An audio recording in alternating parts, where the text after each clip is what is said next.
Why are you running for this office?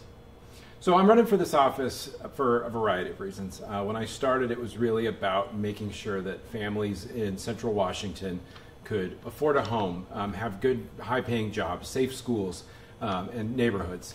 And so really, it's been my passion the last 6 years to focus on just making sure that we, supported our police, that we make sure that our public education system had the right choices and options for every student in our valley. I've worked to make sure that we don't expand our tax burden on citizens and to provide tax relief where we can. And really just be an advocate for Central Washington. It's been a privilege to be able to tell our story in Olympia, and I look forward to hopefully continuing to do that for the next 2 years. Why should people vote for you? So I think people should vote for me because I listen. I'm a good representative of our community. I try to be approachable. I try to hear both sides of every story or issue and really make good, informed decisions that I think will best serve the constituents in the 15th Legislative District. I've had the privilege of working on a variety of issues that I think bring huge impact to our community. I've been able to work on foster care issues. My wife and I were foster and adoptive parents. I've been able to work on fiscal issues. I'm currently the ranking Republican on the House Appropriations Committee, so I get to dig into what our state's budget is, what we're spending money on, and making sure that we're exercising that fiscal restraint that families over here on our side of the mountain are having to do every day. So I think when people meet me and they see me, they realize that I'm one of them, I'm part of the community, and that I care about the future for our children and our valley. Tell me a little bit about how right now you are able to represent the people in the 14th District while campaigning to be the representative for the 15th. Sure. So as an elected official, we work in Olympia about 3 months out of the year. But that doesn't mean the job's done when the gavel hits and we're out of session. It's really a year-round, full-time job of serving constituents, working on issues. I sit on a variety of statutory committees that meet throughout the year, but I'm also handling daily commitments and requests that come from people, whether it's to meet to talk about a project that needs funded in our district, or an unemployment claim that they're having trouble with, or a question about a department, a license, an issue. Those are the things that I continue to serve the people of the 14th District. And then obviously, if elected, it'll be in the 15th. Some line changes. A lot of those folks really just moved districts with me, so it's a lot of the same people. But frankly, I've never really concerned myself with lines, right? I don't view somebody in downtown Yakima who may be in a different district as not one of my constituents. I believe I serve the entire valley, regardless of whether you're drawn in the 14th or 15th, and we'll continue to do that in Olympia. Has your changing of districts changed your campaign strategy at all? No, same thing. Knocking on doors, meeting people, talking to folks about what is important to them, what concerns them, what keeps them up at night, and really focusing on those core issues.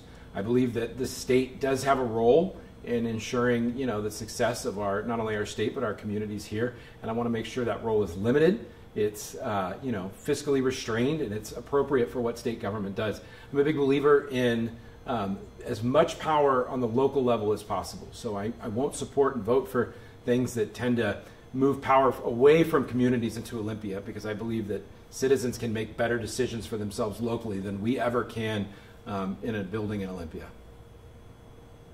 How will you unify the people and all the voters inside of your districts? Well, I don't necessarily think I can unify everybody, but I think that I've been pretty fair in hearing from everyone. I meet with anybody, whether they voted for me or didn't vote for me, whether they're Republican or Democrat. I don't really care. I never ask. There's no litmus test to meet with me. As a matter of fact, some of the best legislation I've championed have been with people that have opposing political viewpoints, but they brought to me an idea that I thought was great, and we were able to work on it together. I think I'll continue that, and hopefully I feel like that is uniting, because whether you voted for me or not, I still represent you in Olympia, and I try to listen to everyone's concerns. Don't always agree.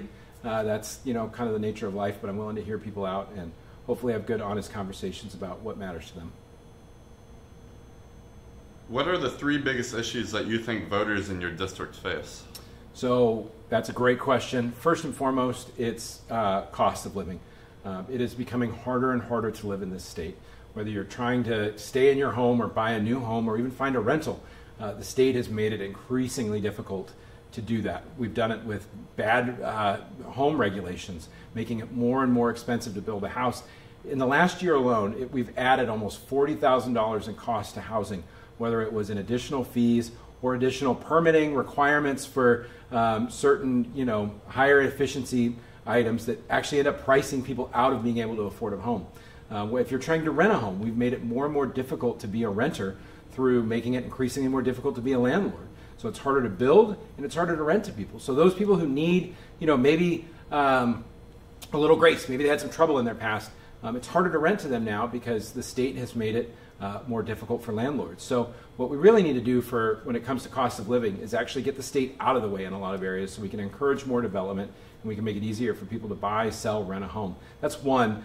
Public safety, I think, is the second part. We are finally correcting several years of really bad anti-police legislation out of Olympia that really started in 2020, and it's finally corrected itself this year, and I think we have more work to do. We've demonized our police officers in our communities. Thankfully, the Yakima Valley hasn't done that, but as a state, we've made it harder for them to do their job. We've cast a lot of doubt on what they do, and we've really questioned or made people question why they want to either stay in that field or go into that field. We've seen a lot of retirements from that. If you look at Seattle, Spokane, and other communities, they're short hundreds of police because nobody wants to work in there where they don't feel valued and respected. So we need to continue to focus on law enforcement. And another area I think is of huge concern is around education. We're now paying some of the highest amounts for education in the country with some of the worst results. So I want to make sure that we get education funding as close to the kids as possible so that they get the supports they need. I was a champion for tutoring funds and for direct-to-student funds to help them catch up from learning loss from COVID. Those type of things I think will make a huge difference and are really important in our community. If elected, what do you hope to accomplish during your term? Hopefully stopping a lot of bad ideas. There's some people that go to Olympia and they want to write a lot of bills and legislation.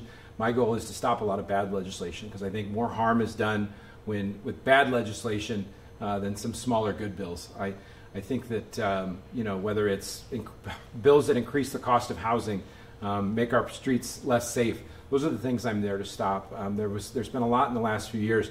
For example, this year there was a concerted effort to not only increase property taxes substantially from 1% to 3% a year without a vote of the people. There was also a move to expand real estate excise taxes, making it more expensive to buy and sell a home. Those things hurt average Washingtonians and make it harder to live in this state. So if my job is to go in and help the people the best, a lot of times that's stopping bad ideas that come out of Olympia.